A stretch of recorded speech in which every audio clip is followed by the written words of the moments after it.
listening to the Bulldog Hour, getting you inside the Wilson football program with weekly game previews, recaps, highlights, and interviews. Now, here are your hosts, Joe Mays and Justin Raffoff.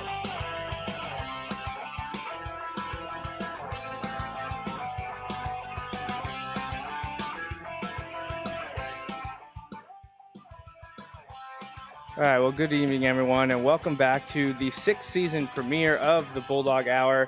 I'm Joe Mays, one of your hosts, and unfortunately not with me in person this evening is Justin Raffoff, but he is here with us via phone.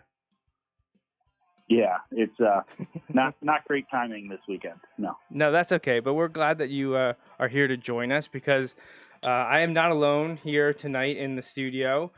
With me, if I can find the proper angle, there we go, is Wilson alum and Super Bowl champion Chad Henne. Thanks for having me, guys. Always great to come back year after year and enjoy it with you guys. Yeah, it's going to be a lot of fun. We're looking forward to talking Wilson football here at the beginning, and then we have a lot of questions that we want to talk to you about. Your career, well, your last season since we last talked to you, and a pretty exciting experience that you had, just a few weeks ago. And I know there's a lot of people that want to hear, the inside and out of the Super Bowl week and being able to hoist the Lombardi Trophy. So let's start first. Like I said, this is the Bulldog Hour, so we're going to start a little bit with specifics on the Wilson football team before we dive into our questions with Chad. And if you do have questions for him that you didn't get to us this week, we are still accepting them. You just have to, if you have my number, you can text it to me. If you want to send an email, you can email joe@bulldoghour.com, and we'll see if we can get Chad to answer them for us. And, first things first, our next live show is going to be in 2 months. At the end of April, we'll do our spring update. Really focus on the upcoming football season because at that point, spring sports will actually be nearing their end. They only have about 3 or 4 weeks left, and then we'll shift our focus to the summer.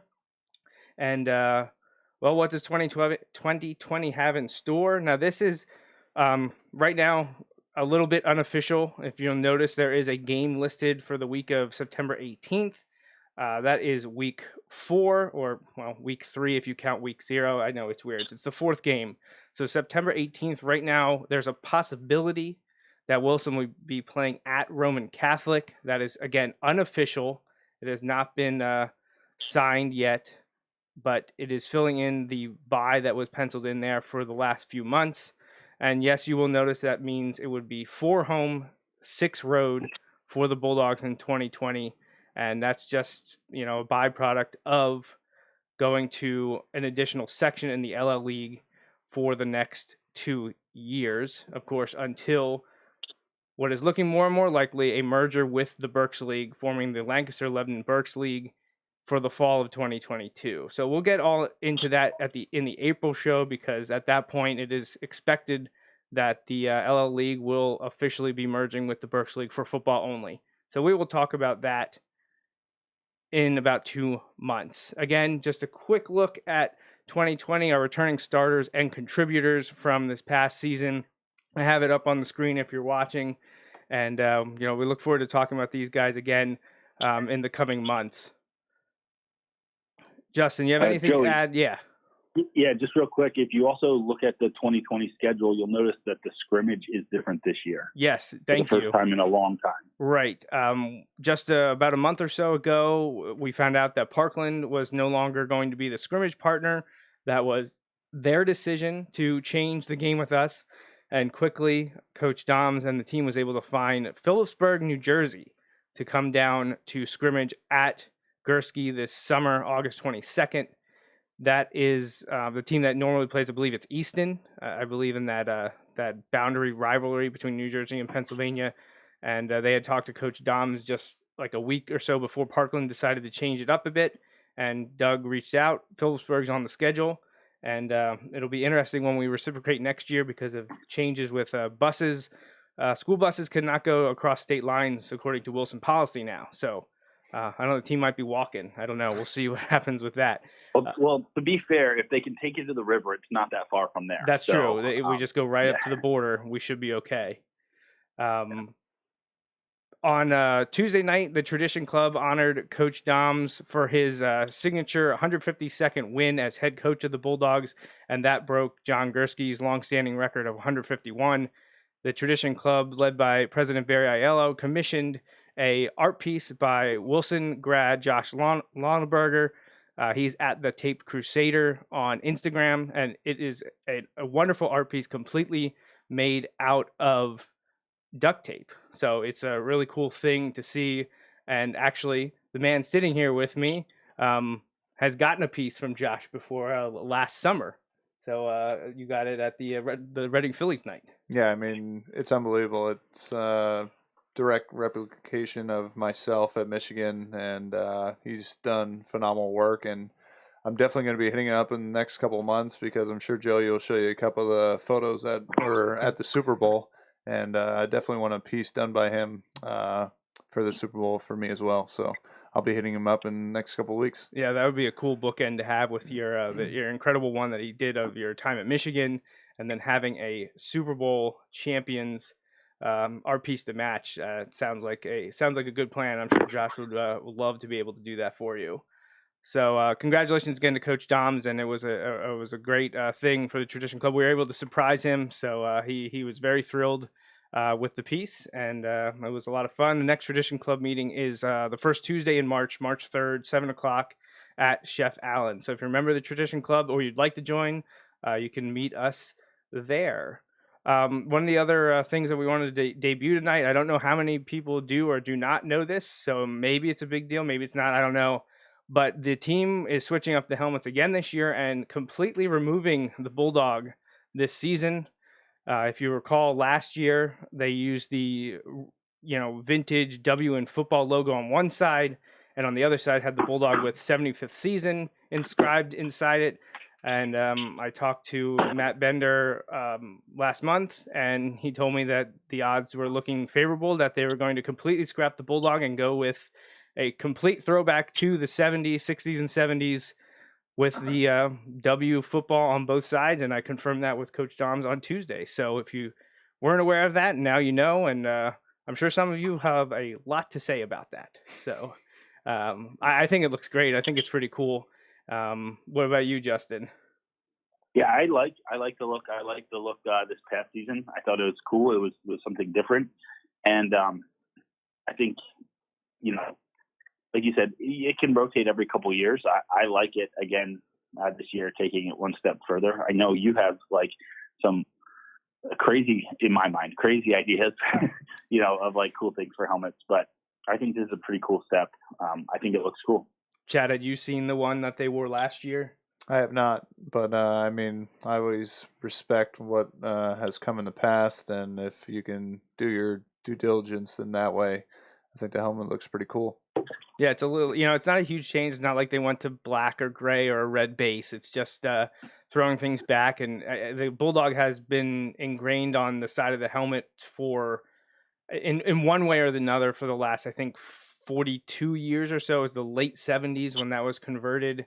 And a lot of success came with that. But I think throwing it back was cool. It was fun to see it different on each side last year to commemorate the 75th season, but they decided to go, back in time and bring this back. And I think it's got potential. So we'll see how long it lasts, but that's what it's going to be in 2020. All right. The last thing. Yeah. Sorry, go ahead, Justin. No, I was just going to say, I think last year, Coach Doms was working on something for one of the, stat things that they kind of give out or that you can get that showed like all the different helmets and designs throughout the years. So it's not like it has changed before. It just is changing a little bit right now too. Right. You know what I mean? So It's not like this is the first change ever, so. No. Yeah, completely. Yeah. Coach Doms was working on it for the Tradition Club stats book that he helps to update each year, and he likes to change the cover, and that was the one for this past season. Wasn't a look at the way the Wilson helmets have been over the last 75 seasons. So very cool. So the last thing to mention before we dive into our interview with Chad is the Valor Bowl is it's not a new All-Star game altogether. It's new for Wilson and Berks County. Chester and the Berks coaches have decided to make it an inter-county All-Star game featuring the best seniors from around the two counties. So Wilson will be participating, and 5 of this year's past seniors will be playing. Adam Venino, Anthony Coper, Avanti Lockhart, Matt Fry, and Nate Keller will get to wear their Wilson helmet one more time, and that game is on a Thursday, May 28th. It's at Downingtown East. So that game will be kicking off on a Thursday evening at Downingtown, and you can go and check out 5 Bulldogs play one last time representing Wilson. This means that no Wilson players are participating in the Tri-County game, which had been going on for the last close to 2 decades, I think 16, 17, 18 years. No Wilson players will be participating in that, so you can head to Downingtown instead of Mannheim to check out some of your best Wilson football seniors again one last time. So not that I want to shove Wilson football stuff out of the way, but we definitely want to get to our interview with Chad. He's gracefully joining us again, and we have a lot to talk about. And we're gonna start back at the beginning of this year. We're gonna go back to the summer before we get to the excitement of the end of the year. You're back in Kansas City for your second year, and unfortunately, you suffered an injury in the preseason, and not exactly the way you wanted the season to start. But take us back to that moment. Coincidentally, and we'll get more on the 49ers later, it was against San Francisco. Take us through the moment that it happened. Did you realize initially that it was a significant injury, that you would probably be missing some time? Yeah, I really didn't know. I mean, it was a third down play. It was like 3rd and 18. We had a penalty that happened on second down, and I think that set us back. But went in, tried to find the check down. The check down was chip blocking, didn't get out in time, so kind of just took like a coverage sack and went down, and somebody just fell on my foot. And I felt like a little something go, but nothing big. I kind of got up, felt a little unstable, but ran off the field, got to the sideline, did what I normally do, sat on the bench, looked at the iPad there, or the Surface, and kind of just looked over, and I'm like, man, my foot's kind of getting a little heavy here. So I talked to my quarterback coach. I'm like, I don't know, something's wrong with my ankle or my foot. And he's like, why don't you go get it checked out? So they take the blue tent, put it up. Everything strength-wise was okay. So I was like, okay, it's probably just a sprain. No big deal. Kind of just sat it out. There's only, I don't know how much time was left in the half, but go to the halftime, get an X-ray. X-rays come back negative. And so I'm like, great. It's just a nice, probably high ankle sprain or just a regular sprain. I knew something was wrong because, I could barely walk, but I was still putting pressure on it. They didn't put me in any crutches. Next day, go get an MRI just to make sure everything's okay, and get the news that I broke it. And pretty much every ligament in my ankle was either torn or sprained. So I knew I needed a surgery at that point, and definitely disappointing, especially in preseason. You don't want something to happen, and so had surgery in Green Bay. Luckily, we played Green Bay, and the specialist was up in Green Bay the next week in the preseason, and got that done. Got to fly back with the team, and so started my process from there. Yeah, it was unfortunate, and it was, as much as it was a massive shock to you, once the news got out and people started seeing it, Kansas City fans were reacting like, what, that it was that severe? Like, people didn't know, just like you guys didn't know. It was a complete shock. And then obviously people found out around here, and everyone was incredibly disappointed, and people reacted in disbelief and disappointment, but thankfully you got to see an excellent specialist. You had your surgery, and were given the timetable. Now, do they tell you from the get-go when you have to undergo surgery and you're going to be out a while, if they're going to designate you for return immediately? Is that something to decide in the future? Like, how did that work this year? Yeah, I think I think they have a couple weeks to designate when you can return, or if you're able to. But I pretty much went into the surgeon. I said, listen, obviously I have the rest of my life to go on with whatever needs to be done with my ankle. Make sure I'm, good for, later down the road rather than just this year.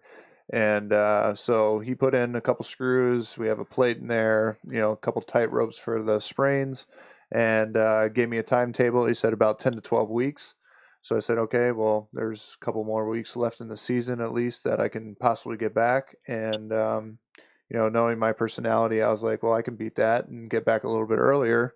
And luckily enough, we had a great staff and kind of pushed me through it and got back around week 8 when I was able to, because if you're on designated return, which they designated me to, you have 8 weeks that you have to sit out until you can come back. So pretty much half the season. And I was able to come back that week. And, obviously we all seen that Patrick Mahomes gets hurt. I forget what week it was, maybe 5 or 6. Yeah, somewhere in there. So he gets hurt there. And sadly enough, I would have had my opportunity to play with the team, but still on IR.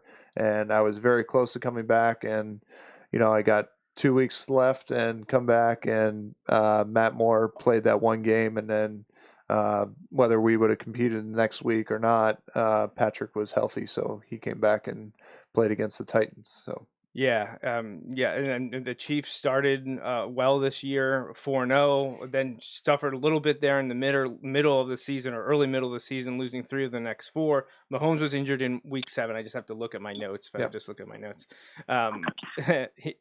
He missed the loss versus Green Bay and the win versus Minnesota, and returning for that week 10 game against Tennessee. Coincidentally, though, that would be the last time you would lose.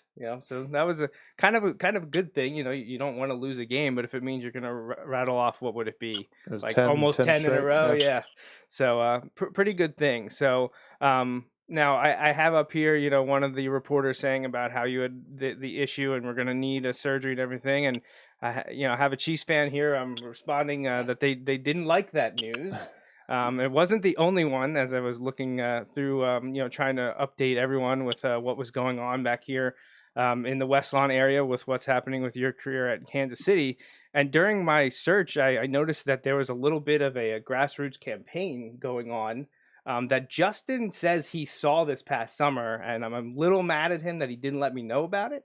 But I'm sorry. So there's this account and this hashtag called Henne for Starter, which is a unique thing to find. It's very interesting. I thought it was awesome, obviously. But there was actually an interview done, and supposedly you met the guys and you gave them some autographs, and they've got T-shirts and stickers, and what do you make of this attention that this small group of fans has for you out in Kansas City? Yeah, I mean, they came out to one of our training camp practices, and I recognized them sitting up on the hill. And one of our PR people come to me at the end of practice and said, "Hey, did you notice the people up there with Henne for Starter T-shirts?" And I said, "Yeah, I actually did, because we do like a couple quarterback drills at the end, and they were right there." And I was like, I wonder what they're implementing. Like, obviously, Patrick Mahomes is one of the best quarterbacks in the league. Why the hell would they want me to be the starter of the Kansas City Chiefs? But it kind of goes deeper than that. I think they just meant, me being a starter somewhere at some point is their kind of whole philosophy. And, I really appreciate them kind of just valuing me as a player and, kind of just putting my name out there to possibly be a starter or once was a starter, and just showing me the respect that way. Yeah, it was a really great account, which once I found them on Instagram and immediately struck out conversations with them and a little bit of a rapport, and they helped me get some of the stickers, and it's a cool thing to have. And that was one. There's people on there talking a bit like, you have Patrick Mahomes, what's going on? And they're like, this isn't just about starting quarterback of the Chiefs. This is kind of a bigger thing. And they also multiple times in response to comments, they're like, he's a good guy. Like, that's got to make you feel good too. Yeah, I mean, I try to carry myself the right way, but I appreciate that people recognize other than just me just being a backup or just a NFL quarterback. I have other traits as well. Yeah. And I do like their Photoshop picture here that they posted of Mahomes at the parade. I wish that was real. That would have been an incredible PR for that. But that one made me laugh. I thought that was absolutely excellent. Great job by them. And it's a fun account. Again, Henne for starter on Instagram. And yeah, I saw that. I was like, I gotta ask Chad when I see him the next time. So that was excellent. And now we mentioned that you came back. Was it week 10, somewhere right around there? Back on the active roster, and you'd stay there the rest of the season. And Chiefs used the three of you. You kept three of you on the active roster, so they're confident. Obviously, Mahomes, Moore, and yourself. The three of you finishing out the year. The Chiefs doing spectacular. How about those playoff games? Those were interesting to watch from home. I can't even imagine what it was like for you leading up to the games and then experiencing them.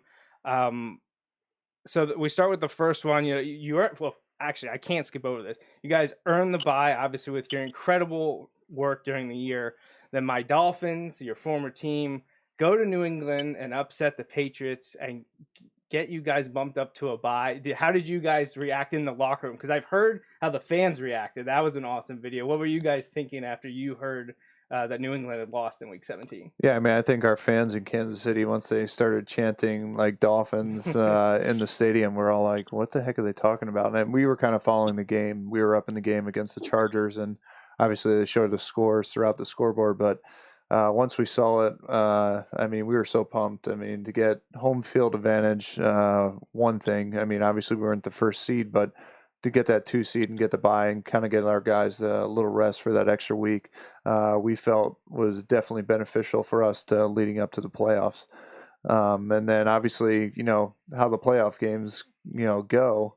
As you said before, we play the Houston Texans first round, and you go down 24 points in the first quarter, and you're kind of shocked. I mean, we knew they were a great team. They beat us actually earlier in the season. And to get their best shot right off the bat, we were like, wow, they really shocked us and kind of just opened our eyes up that, all right, well, we need to get this thing turned around. And luckily we have great leadership throughout, and kind of just did one play at a time, got a score, and then we kind of just built momentum off of those scores and off our leadership, and really got it going in that game. And, it turns out to be a blowout at the end, but never would have thought the game would have turned out that way as it started. Yeah, like you mentioned it. The team goes down 24-0, and I'm sitting there in disbelief watching the game. It was like that complete shock. I think I even tweeted out. I was like, well, here you got Bill O'Brien against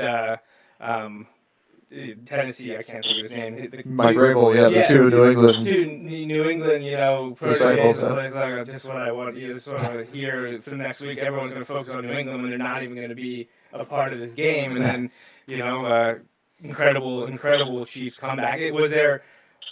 Now, obviously, the majority of the comebacks ended in the first half. That's when you guys took the lead and everything. So, what was the feeling like in the locker room against the Texans? Did you just feel like it was a bad, first quarter plus, that now you were playing the way you really should be playing? Like, what was the sense? What was the talk from the leaders and Coach Reed? Well, I think we were just hurting ourselves right off the bat.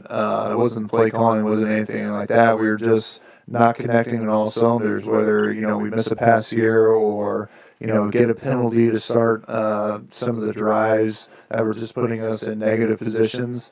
And, third downs, we were awful the first couple drives. And anytime you're, not great in situations, put yourself behind the chains. Teams in the NFL are going to take advantage of that. And especially in the playoffs, when you have really good teams that you're playing against, they capitalize in short fields. And Deshaun Watson was just eating us up. But like I said before, the leadership kind of took over. We started hitting the simple plays that we should have been hitting earlier on, and we just kind of built momentum off of that, and started putting up some points. Yeah, and like you said, it ended up not really being that close when all was said and done. It was a 51-31 victory. Did you see the viral thing that went around of the fan that decided to leave because he was the bad luck Yes, charm? I just said. That was excellent. That was very good. A lot of fun. And now I didn't see a follow up from him the next week, but the similar thing was happening again. It was a slow start against the Titans, but again a comeback victory, 35-24 against Tennessee, and it had to feel good for the third straight year being on a team in the AFC Championship to finally get that breakthrough. Know you were going to the Super Bowl, but just like the previous 2 seasons, there was some doubt there at the beginning. We were thinking, oh, here we go again, this close to, the ultimate goal of all professional football players, and it's going to be taken away. But, what were you thinking in the AFC Championship game this season, watching as the backup, knowing that, I'm super close and it's just within reach. Can we finish the job? Yeah, I mean, it's definitely difficult. I mean, you prepare so much throughout the weeks, and to get to that point, you just really need to just take a step back and just go back to your fundamentals and just believe in what you've been doing all along. You don't have to play outside the box. You just have to be yourself. And Coach Reed always preached, just let your personality show. And you don't have to be anybody different than you are in the previous weeks in a regular game just because it's the AFC Championship. And sometimes we did that early on, but we kind of regrouped and really took over in some of those games. And, it's all about shutting down the best thing that the other team does. And our defense did a phenomenal job in some of those games, stopping the run game and really giving us the ball back on offense and letting our skill players take over. Yeah, I mean, coming into the game, Derrick Henry had been on a ridiculous pace, and there were all their doubts all season long. Obviously, you heard them and knew all about the deficiencies that the talking heads put out there about your defense. And I think it was Frank Clark. He's super confident all the time, but he was right. Him and his defensive mates backed it up, and Derrick Henry had he was part of the reason that they had a strong first quarter. But then just like something a switch got flipped and he didn't do anything the rest of the game, and the rest is history. You win the AFC Championship, first time in 50 years, first time the Hunt family got to raise the Hunt Trophy. What was it like to be on the field and experience that moment with Coach Reed and the Hunts and your teammates? Yeah, I mean, it's really, you only dream of it. And luckily enough, Brittany and my kids came out, and it's definitely a special moment to have them experience it with me. And to have Coach Reed finally get back to that stage. I think he was there three or four times as assistant coach and maybe one time as a head coach. So for all the work that he's done, all the wins that he's done throughout the years, and for him to finally get back to the Super Bowl and finally getting one, just an unbelievable experience for him and us as players. Yeah, and you have unique, obviously random, Kansas City supporters here in the West Lawn area, but then in the greater Philadelphia area, mostly big supporters of Andy Reid too. So it's kind of an interesting merger of Chiefs fandom here in South Central, Southeastern Pennsylvania, wanting to see you succeed, wanting to see Reid succeed, and because of the two of you, the Chiefs in general. So let's focus on Super Bowl week, the stuff leading up to the big game. The first thing that I saw posted by, I think, one of your athletic trainers, and you provided with the photo then here, was the Hawaiian shirt picture.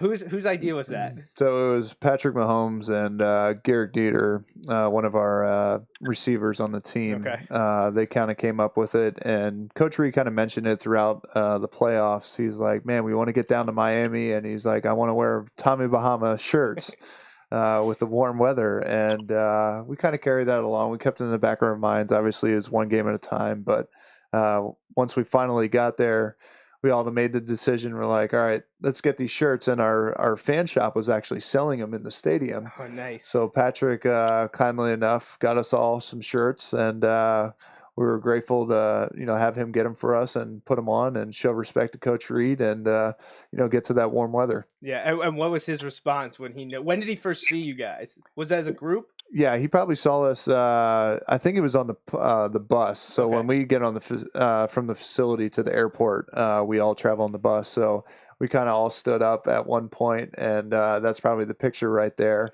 And he just smiled. He's obviously wearing his suit, so he was probably pissed off that he didn't have his Tommy Bahama shirt as well. But just show respect to him. Yeah, absolutely. I thought it was great when I saw it bouncing around.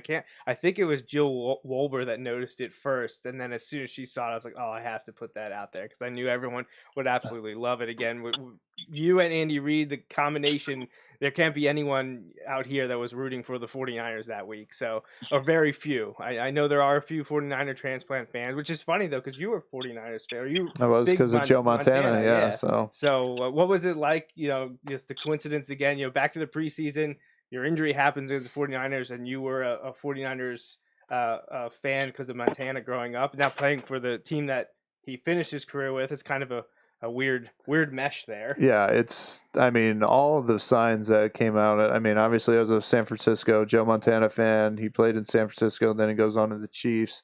You go back to Miami where I started my career to play in the Super Bowl. Yeah. It was just, it's crazy that it all just kind of came into one, and got to experience it all. And, I'm just thankful that it all came about and I could just be a part of it. So that week, that's the picture that we had up was you guys heading to the airport to head down. You guys go down about a week or a little more than a week before the game, right? Yeah, we got there Sunday. Yeah. So I think, is it Monday or Tuesday is the big media day? Monday. Yep. What was that like? Man, so we went to the Marlins baseball facility there. What is it, Comerica Park? I'm not even sure what it is, but their baseball park, which they built, I think, while I was down there at one point. So media days in there. You're on a stage. You got media from all over. Whole United States, Europe, China, everywhere. So, and they're asking you different questions, whether it's football wise, or it could just be, why are you wearing those shoes? Or all questions are on the table. Yes, there's no question that you can really turn down. You can say, no, I don't want to respond to it, but you just have fun with it. And it was hard for me because I saw familiar people, but at some times I was like, man, do I remember them from Michigan? Do I remember from Jacksonville, Miami? Who am I? But, obviously some of them I knew by name, which was great to see and kind of rekindled that relationship as well. Did you have reporters asking you any questions from this area, like Reading, Philly? Well, Ross Tucker was there, so right. Ross was there. I got to speak to him, and we have one of the reporters there as well for Kansas City Chiefs that represent us that went to Muhlenberg. Was that Breland? Yes, Breland, okay. Yes. So Breland was there. Well, she's always with us, but she asked me a couple questions at I think it was Wednesday or Thursday when we had regular media. But they were asking me, back home, and someone asked me about growing up and Little League football and what some coaches meant to you and how important they are growing up. Yep. So I mentioned my Van Reed days, which is kind of cool. Zeppy Winkler, and I got Carl Dragonette. So I mentioned their names as well as that they would be a part of it, and how they had an impact on me throughout my career. Excellent. Yeah, and we talked about that when you sat down with me for my Wilson football story last year. We started at the beginning and covered everything. So if you guys haven't watched that, actually, I know a lot of you have watched that. But you can relive Chad's, most of his early life as a football player in the Wilson program, which, despite what internet commenters want you to believe, started in third grade, people. Third grade. So how long have you known Breland? You've known her for a while then. I think she just got onto our staff, I think this year, or in the Kansas City area. She might have been living in Kansas City for a while, but this is the first time I actually met her this year. So did you know before the interview that I got a hold of that she was from the area from Muhlenberg, or was that the first time that you knew that she was? She kind of hit me up earlier in the season and told me about it. I think it might have been training camp that she mentioned she's from Muhlenberg. She's like, oh, we're Berks County. I was like, oh, okay, yeah. I'm not sure how old she is, so I don't know that. If we how were early in her career she's been, right? How often she's been around. That was super cool. Yeah, when I have no idea how I found it. I'm sure there was probably someone else that shared it, and then I grasped onto it. But when she was like, "Yeah, Berks County," I was like, "You're out in Kansas City," and it was just a huge coincidence again. Awesome, awesome coincidence though, and a great content to put out there. And it was fun to hear you talk about the coaches in the Wilson football program. So let's fast forward to game day now. You gave me a picture of the locker. What was it like to walk into a stadium that you were pretty familiar with, but know that it was the biggest moment, the biggest game of your career to be back where you started things in the NFL? Yeah, it was definitely a weird feeling. I mean, not only game day, but obviously practicing at the Dolphins facility. I mean, some nuances were there. Different things were, renovated and upgraded. But to get back in that locker room and knowing it's the biggest game of your life, there's so many mixed emotions. And, you have butterflies in your stomach. You can't wait till the game starts. But there's so much nuance that goes into it. I mean, pre-game's longer, halftime's longer, everything's longer at the Super Bowl, and we were well prepared. Coach Reed had everything planned out per minute, what we were going to do pre-game, what we were going to do at halftime. So definitely well prepared in that aspect of it. But as a player, you just want to get on the field and just get the game going. Yeah, it's an incredible experience. We can't even fathom, most of us listening here, what it's like to be participating in a Super Bowl. Justin, I know we haven't heard from you in a little bit. One, can you tell us the name of the Marlins Park? No, not off the top of my head. You let me down, baseball brother. Yeah, I'm sorry. But did you have anything else to ask Chad about here in the lead up to the Super Bowl? Just a couple things. One, my this is more of a statement, but my son wore a Chiefs colored Hawaiian shirt to school last week and called it his Andy Reid shirt. Nice. Some of his classmates got it. Some of them are like, "What is he talking about?" But that made me proud. But when you're preparing for the Super Bowl, I know you said Coach Reid had you like super well prepared. How much of that do you think was the benefit of him having been there before, even though it was a long time ago? Like, do you think that was beneficial? Was he able to kind of use some of that to help guide the team? Yeah, I definitely think he pulled from, what was it, 2004 when he took the Eagles to the Super Bowl. His schedules stay very similar every year, even off season, even the regular season. So I guarantee he pulled from that game and made the schedule what he liked, what he didn't like, and what he could add on just from other coaches as well for what we prepared for that week. And I've never seen anything like it. More prepared. We knew exactly what we were getting into. We knew what the locker room looked like. We knew what the stadium looked like, what the field looked like. Halftime we had it literally planned out to the second, like what we were doing each and every time.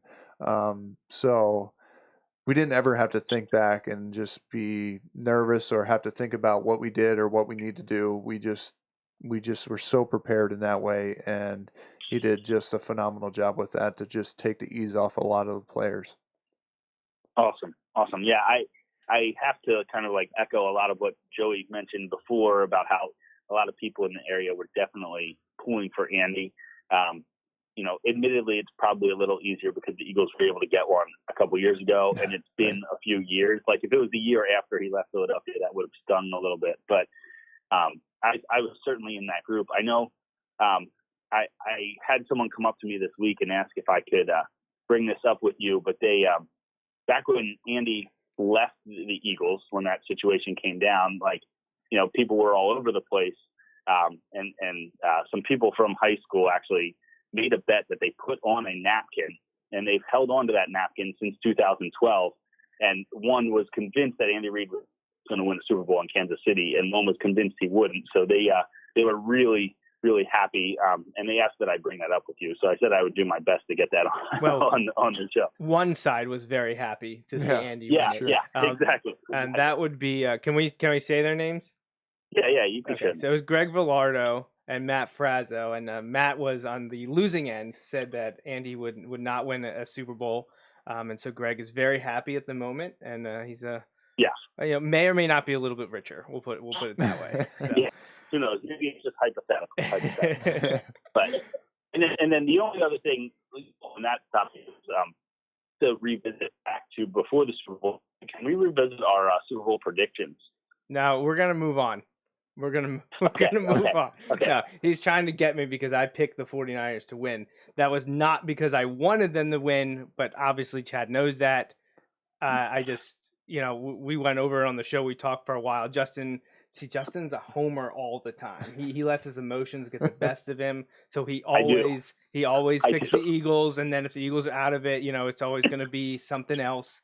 It's always anti-Dallas, So I knew he was going to pick the Chiefs. So I was like, well, we always agree on everything. I'm going to go with the 49ers, even though everything told me, and I addressed this on the show, Justin, everything told me that I shouldn't because the Chiefs are the better team. I went with San Francisco, but I said I hedged my bets because I want Kansas City to win. But if San Francisco wins, I looked like a genius because I picked them. Genius is a little bit. So what was your reason why you picked them? I mean, obviously to go against Justin, but why did I pick San Francisco? What are the facts? So now I'm gonna have to go back a month ago to what was I? You can paraphrase. You can paraphrase. Well, I'm trying to think because now I'm trying to think. I was like, why? Defensive line, rushing game. That's what it was. Yeah, it was the 49ers defense, primarily the defensive line against the Chiefs offensive line. I wasn't sure that they were going to be able to hold them off with the ability to rotate Eric Armstead and obviously Bosa and DeForest Buckner. Mm-hmm. And then a couple, and I said, I was like, other than Richard Sherman, a lot of those secondary and even the linebackers are, at least to general NFL fans, are no names. They haven't made a name for themselves. It's Richard Sherman, 2 or 3 of the defensive linemen, and that's pretty much it. And I said I don't have much faith in the back 7, but that front 4, or the rotation that they use, I think is troublesome. And we saw it way back, right at the beginning of your career, the end of your Michigan career, and then the early years with you in Miami when Eli Manning and the Giants were beating the Patriots. It was always about that defensive line. Yep. They didn't have standout defensive backs really. The ones that were disrupting Brady were the defensive linemen, Strahan at the beginning. And that was my reasoning behind it. But I also then talked about why I thought I was crazy, because when I go down the list of Kansas City Chiefs against San Francisco 49ers, I'm like, how do the 49ers defense as a whole stop the likes of Mahomes and Hill? I just started the Kelsey. I'm just like going down the list. I'm like, but something's just telling me, looking at statistics and the history of the number one or a top defense against a top offense, the defense tends to come out on top. Yep. So that's where I was backing up my choice, even though I wanted the Chiefs to win, and I was looking at them like the Chiefs should win this game. And for a while, I thought it was going to look smart, but be disappointed in the outcome. And I'm glad I looked dumb, and I'm happy with the outcome. There you go. Yeah, we're all glad for that. Yeah, we're perfectly fine with the way that went down. So, I just wanted to make sure I got a couple of those points in there. So. Right. Sure. Being the good co-host I am. Right. Exactly. Yes. Where are you right now? Why are you not here? Topic for a different time. Okay. So. Another comeback in the Super Bowl, the grandest of stages. It's not good enough to come back in the divisional round or the conference championship. The team has to do it in the Super Bowl. And, what was that fourth quarter like to be on the sidelines, experiencing the defense making stops and seeing the quarterback, seeing Mahomes drive down the field? And were you just kind of like, yeah, this is to be expected. This is the way we've done things most of the year. Why would it be any different now? Yeah, I mean, we always believed, and we always said one play at a time, and obviously with Patrick back there, anything can happen. But your heart's definitely going up and down throughout that game. I mean, you're down 10.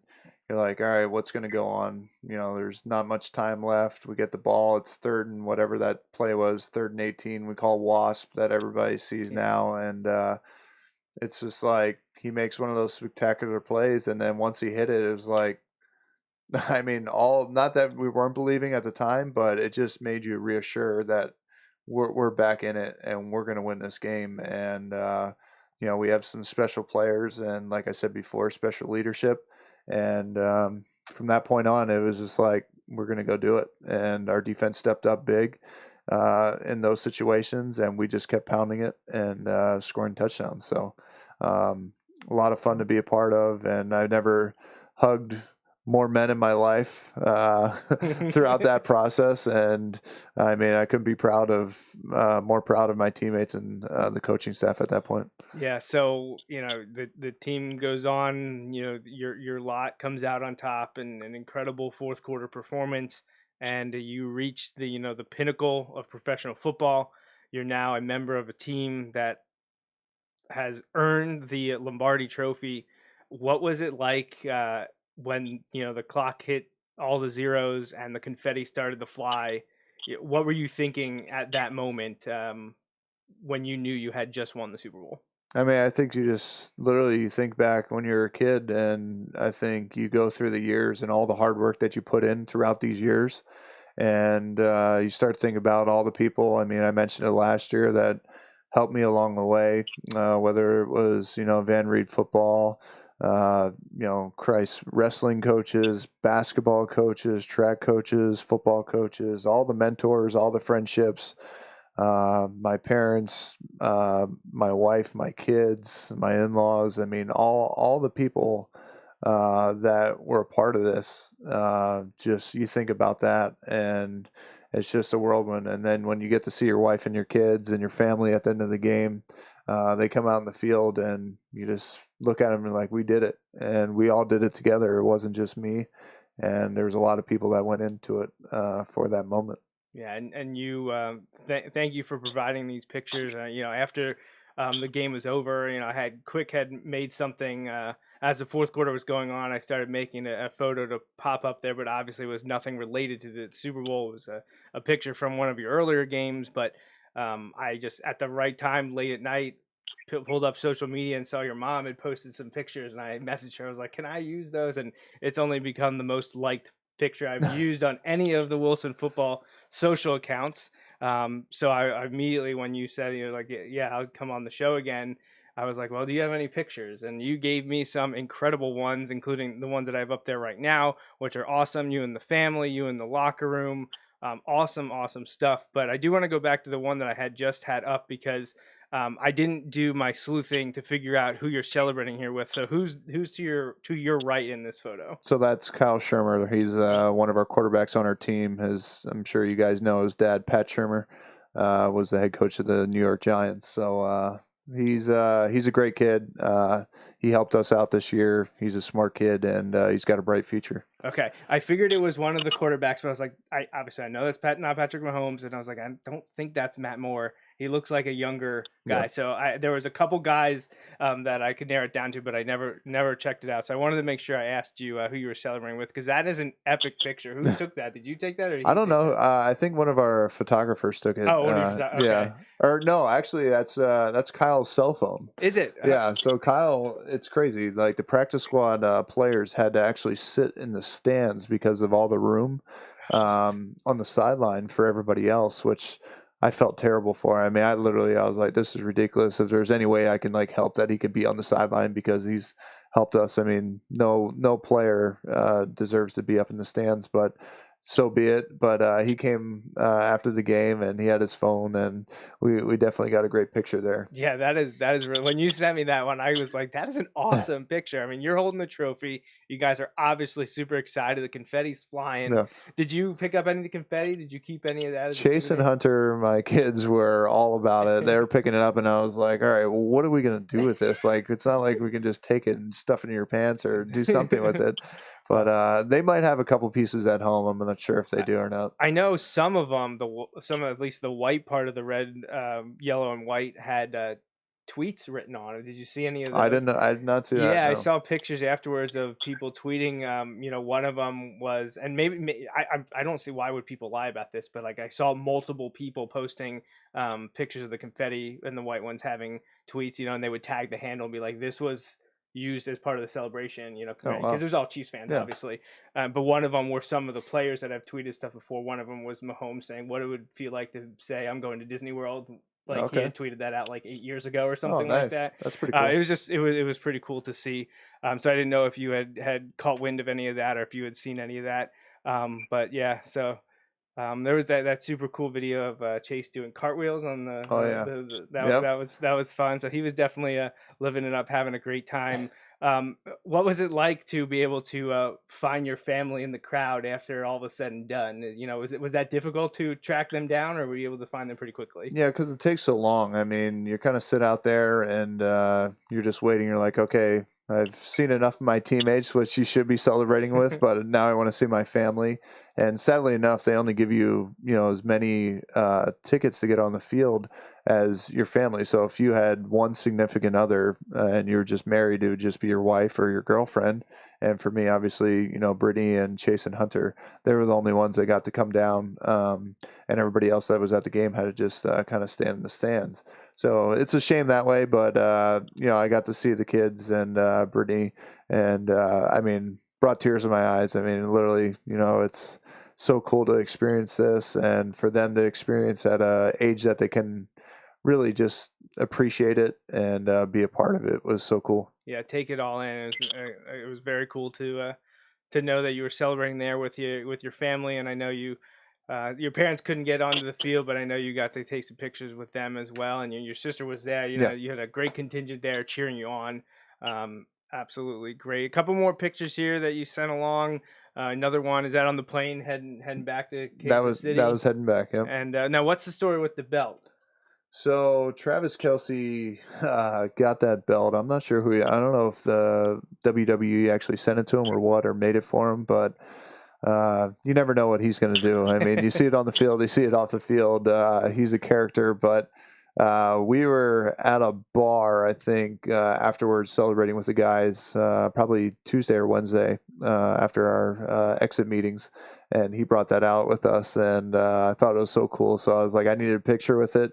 It obviously has the Chiefs logo on it, and you're the world champ. So why not have a belt that says you're the world champ and represent it? I see no fault in that logic at all. So, Justin, do you have anything to ask Chad about the Super Bowl game or post game experience or anything like that before we move on? The only thing I would say, we kind of talked about some of the ups and downs of the preseason and season, but you kind of mentioned it a little bit just a couple minutes ago, but does it have like a special meaning? I mean, I know it's a Super Bowl, it's really special to begin with, but at this point in your career where you think maybe you kind of look at it a little differently than you would have maybe in the first year or two? Yeah, I mean, I think, as you grow and you kind of experience a lot of things, the older you get, everybody says the more wisdom you have, and you definitely appreciate it. Just looking back and all the hard work that you put in to get to that point, and definitely doesn't come every day. And for Patrick, it's crazy that he's so young to be in his third year. Last year he's obviously the MVP of the league. This year he's Super Bowl champion and MVP of the Super Bowl. For my first year in Miami, we win the division, and then I don't sniff the playoffs until year 10 in Jacksonville. So 9 years later, you don't even sniff the playoffs. We get to the AFC Championship, and then obviously I get to Kansas City and go to 2 AFC Championships, and then finally Super Bowl. But it's not an everyday thing, and I think everybody could contest to that and just see that. But there's so much work that goes into it, and you really just think how much work you did put in to get to this point and to that game, that if you come back the next year, you just got to do it all again, over again, and you got to do it better, because each team gets better and better, and now you're the hunted, and everybody's going to play their best game the next year against you, and it's definitely tough to get back there. Yeah, so I mean, you say you don't want to take it for granted, and when you were younger, you mentioned the first year with Miami when Chad Pennington, when you were learning from Chad, the Dolphins surprised everyone, and from going 1-15 to 11-5, I think it was. You make the playoffs that first year. Did you the next year you're like, oh, we didn't make it, that sucks, and then you get to 9 years and you're like, wow. At what point did you feel that making the playoffs was a big deal? Was it when you got back there the second time, then after like a 10-year after you've Yeah, and vested for 10 I years? think, I mean, after that first year and then the second year I started, and we were so close. I mean, every year that I was there, obviously not my fourth year when I got injured, but year 2 and 3, we were like, I mean, it came down to it. We're like 7-6 at times, 7-7, and you need 2 games to win out to get to the playoffs. And you're like, man, we're almost there, and then you lose them, and you just think back and like, well, what could I have done differently?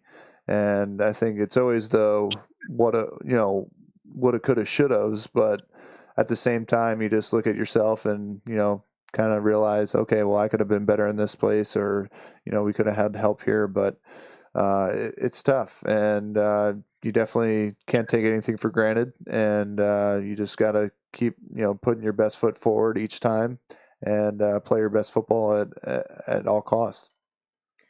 Now, I know we have Justin and I specifically, and other people have mentioned we want to talk to you about now post Super Bowl. But actually, I want to rewind closer to a year and talk about two things. That one we talked about last year because it had only been announced like a week before we did our sit down show. But another one that I only found out during this Super Bowl season about 3 weeks ago, which I thought was really cool and interesting. I thought would be fun to ask you a few questions about, and that was what you did with your fellow quarterbacks for National Police Week last May. I found this, the hashtag Chad Henne on Twitter produced this for me leading up to Super Bowl week just to see, if people were tagging you in photos or video like Breland was doing. And I saw this and I was like, oh, this is an older story, but it's pretty cool. So the Chiefs community caring team, you and the quarterbacks went to, it was the Kansas City Police Department, right? Mm-hmm. The regional police department there. And they, you kind of went on like a tour and a demonstration. What was it like? What things did you do? What did you learn? I mean, we try to do community service every year. The team allows us to be a part of, and each group, position group, gets to kind of go out and support the community. And obviously, we got to support the police department this year.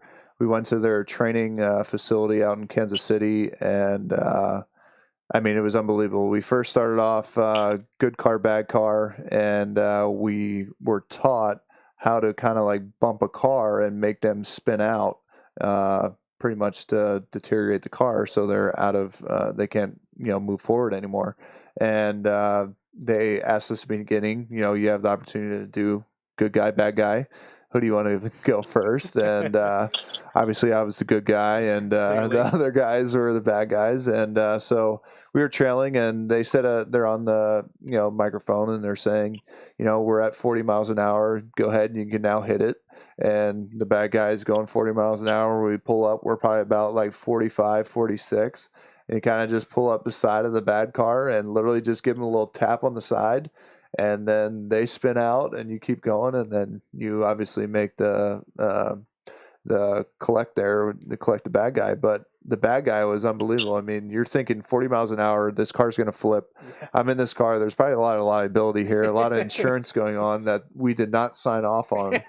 But that's why they're trained the way they are. Yeah. And it was unbelievable. I mean, thinking at 40 miles an hour and you spin it out probably 6 or 7 times of 360s off of the side of the road, the rubber's flying. Unbelievable experience. And then we got to do like a SWAT kind of breach where we got to, look into a house of, a bad guy being in there, and kind of go in there. They had a flashbang go off, which was unbelievable because you don't realize how loud that is and how bright it can be. So that was pretty cool to experience that, and just see how they worked as a team in that situation. You can kind of look at it in our situation as a football team compared to the SWAT team, and that was a cool aspect of it too. But it's cool to see these guys. I mean, they're fans of ours, and obviously we appreciate what they do to keep us safe each and every day, and it was a cool community experience. Yeah, I mean, it was once I caught wind of it, searching online, and I looked it up, I saw that the Chiefs.com had a whole bunch of pictures, and people had posted them on Twitter as well. It was a really cool experience. It looked like, and it sounds crazy. It sounds absolutely crazy. But yeah, I saw that. I was like, I definitely want to ask him about that, because that was a super unique experience for you and your fellow quarterbacks to have with the community. And then the second one was the Fightins Hometown Hero event that we already kind of talked about because we mentioned that Josh Launerberger, the Tape Crusader on Instagram, he's a local artist. He did a duct tape portrait for you. He gave it to you at this event. When we had you on the Joe Mays and J-Raff show a year ago, it had just been announced that this was happening. Mm-hmm. You might have talked about it then, but how did this come about? Like, what was this a thing that the Fightins reached out to you? You know, how did you end up having a bobblehead, which is sitting right here behind me? How did that event happening? Well, my mom helps out there in the summer times at the Reading Phillies, and so they kind of reached out to her and then see if I was able to be a part of it, and they're trying to kind of get a lot of the hometown guys or anybody that made it in the professional career or entrepreneur or whatever had success to come back and kind of give back to the community. And I was definitely up for it. I thought they had a great plan. I thought it would be a cool way for me to connect with, the community here. And also, I think a lot of greater Philadelphia came out as well. There was a Michigan alumni group that came out. So I got to kind of witness a lot of people that have supported me throughout the years and kind of give them, praise for supporting me along the way as well. So it was a phenomenal event. They did a wonderful job. Got to shake a lot of people's hands, sign autographs. And it was a great night for my family as well. They got to, experience the pool area in the back there, swim in the pool. My kids got to watch the game, eat all the ice cream, all the candy, play the games. We saw, Joe and his family there as well, playing the games in the back. But it was a great event. They did a wonderful job, and I really appreciate what they honored me that night. Yeah, if you're watching, I have one picture is of Chad holding the artwork. So if you're interested to see what we're talking about, you might be able to see that there. There's also a whole photo album on the Wilson Bulldogs football page from that event. Chad mentioned he got to shake a lot of hands and sign a lot of autographs. And that was true. I was there taking pictures of you for about an hour. A whole variety of people getting in line to meet you, and like you said, you had a whole. You had Wilson people there, you had Michigan people there, an entire, alumni event come out, and it was a lot of fun and super unique. I know you probably have bobbleheads made of you before, but have one in your high school uniform, that's a little bit different. So when that was announced, I was like, that's an event I definitely want to get to. So Justin, do you have anything to ask Chad about the community events last year? No, I just I think it's cool that he's able to kind of do that. You mentioned before it was cool with your kids to be able to be down at the Super Bowl now at this age. It's probably cool for them to get to experience that a little bit. Seeing that, man, these people are coming to get autographs from my dad and everything. That's got to be pretty cool for them. So the last few questions that Justin and I have for you, or that came from those that are hopefully watching out there on Facebook, Twitter, YouTube, wherever I shove this show every so often, it is the future now. You're, I guess, will be in a little less than a month, 3 weeks, technically a free agent. You had a 2-year contract with the Chiefs. Guess you couldn't say that 2-year contract could end any better for you than winning the Super Bowl. But what does the future of your career have in store? Are you looking to continue to play in the NFL? Could that be with the Chiefs? Where are you at right now with your future? Yeah, I mean, obviously, ending it with the 2 years with the Super Bowl, it really looks back that I made a great decision 2 years ago to go out there, and really not sure what's going to happen. I mean, I know I want to play another at least 2 years here in the upcoming years. So, I'd love to be back with the Chiefs, but there's a lot of moving parts that have to happen. I mean, a lot of guys are going to get paid. Obviously, Patrick's one of them. Who knows what's going to happen with Chris Jones, one of our defensive linemen.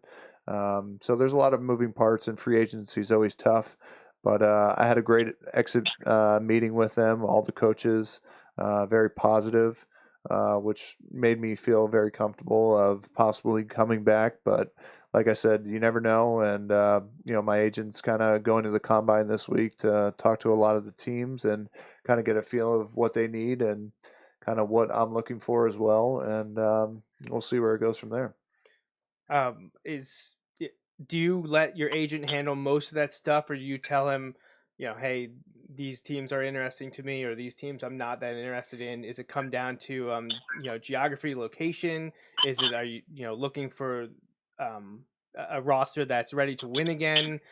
Is it playing for a certain coach? Like, do you guide him at all, or you kind of just let him go out there and come back to you? I mean, there's different nuances. I mean, I send him a kind of list of the teams that I would like for him to reach out to, and he had a list as well. But he always tells me, he's like, I'm not leaving any stone unturned. I'm going to reach out. Kansas City actually 2 years ago wasn't even on the radar, and my agent reached out to Brett Veach, and he was looking for somebody, and my agent mentioned me, and he's like, oh, I didn't even think about that. And as they talked, Veach was obviously very pleased that I came there because of my background and I guess my work ethic, and then just helping Patrick. And they wanted a stable person that was married and kind of had their life in order, rather than a young guy. So I mean, I think I can't speak for him, but I think it worked out pretty well, being with Patrick, and I enjoyed working with them as well. But we'll see. I mean, it's always exciting, meet new people, but you definitely want to be, for me at least, being on a winning team, being on a playoff team. I don't think I want to go backwards, but like I said before, there's teams that come out of nowhere each year, and you really jump up and make the playoffs and make a big spark. But I just want to be around people that love football, love the game, love to teach, and somewhere I can continue my learning experience and help somebody out. And if I have the opportunity to play, be in a great situation to play.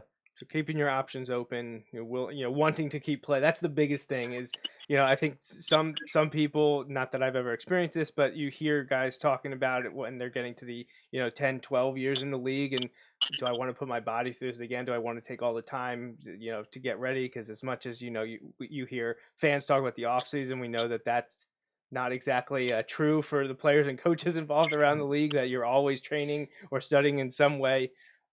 Do I want to put myself through that again? But you're like, I'm ready. I want to do, at least a year, 2 more years, on the NFL circuit. So. Yeah, I think I made my goal was to hit 12 in the beginning, 12 years, and obviously I just finished up 12. But I think the ankle has a lot to do with it, and not being able to be there for the whole season. I feel like I would miss it too much, and I just feel like I'd just not be ready to go yet. I just love playing. I love being around the players, the coaches, and I enjoy my family being around it too. So, Justin, you have anything to ask Chad about his future? No, I mean, I think that's pretty cool. Like you said, it's kind of lots of possibilities at this point, but obviously we're pulling for you to land in a good spot wherever that may be. Yeah, a lot of people interested to find out, with a huge free agency coming up, and Justin mentioned it before we started about the CBA. You guys are just going to talk about that this week. It'll be interesting to see what happens. Obviously, we're not at the emergency stage like about a decade ago or so. The first couple years you were in the league, where people were sweating. Coaches, players, fans, owners, everyone was just like, let's get this done. Maybe striking a deal early this time, not have to worry about it, and you would never have to worry about it again then. So, does any of that, the CBA stuff, have any impact on you when you're thinking about the future? Is that something that you consider or talk about with your family or with your agent? Yeah, I mean, obviously each year, with TV contracts, as we see, money keeps going up, so salaries are only going to keep going up. But I think as a player, you just want to, be awarded what you deserve. And, we're close. I think with the new proposal, it's close with the owners. We're trying to push for 50-50 or, a little bit more of the revenue to, give to the players. But at the same time, everybody wants to see more games, 17 games, but nobody realizes the bodies and the injuries and all that goes with it. But at the same time, who knows? If guys can get a little bit more money in their pocket, some guys will be happy. Other guys, those old guys, will be like, no way.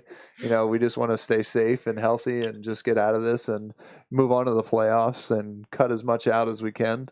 But I really like how they're going this way this time around, because when I was first getting into it in 2010, really didn't understand it. But the talks are definitely a lot earlier than expected, and They seem a little bit more respectful and yes, amicable this time yeah, too. Yeah, and I think both sides really. I mean, you literally buy an NFL team nowadays. I mean, you're an instant billionaire. right. Like, it's a win investment. It's a So windfall. yeah, so they're not going to lose money no matter what. So it's just. It's weird. I mean, it's crazy to talk about it. We're just in it to play football, but there's definitely a big business that revolves around it, and it's definitely a part of it. But we just kind of give our ideas and try to get the best thing that we feel is best for us, and try to get it done as soon as possible so we can go out and play football. Is a 17-game season a big sticking part for you personally? Like, is that something you're like, definitely yes, definitely no? Or is it kind of like, well, it depends on the way money works out, or if they increase in roster sizes? Like, there's a whole bunch of stuff that comes with it. Is it a yes, no, or kind of, well, let's see what else unfolds with it? Yeah, I mean, I think everybody wants to cut out the preseason and not cut it out completely, but Reduce reduce it. I think training camp time, we can spend in training camp. Nobody likes training camp, but in our case in Kansas City, that really builds us. Coach Reed loves training camp, get away, go to St. Joseph University in Missouri, and it's a bonding experience. I mean, we go through some hard times, and I think that's one of those things that you kind of miss out on. A lot of people don't realize all that work and all that hard time going out there on the practice field really ignites you and kind of prepares you throughout the season. But a lot of the younger guys are just, let me do what's the quickest way I can get out there, get my job done, and then be done. They're not old school, but there's different personalities, but in the end, we're all out there to play football and try to win games.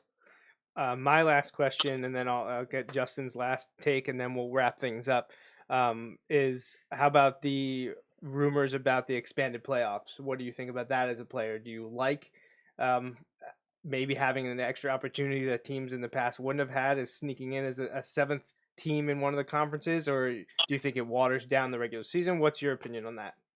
Yeah, I mean, I don't think one team's really going to water it down. I mean, there's always teams out there. I think I saw Pittsburgh would have made like 4 or 5. 4 more times or something. 4 more times, which is crazy. I mean, that they've been that close and that good for that long.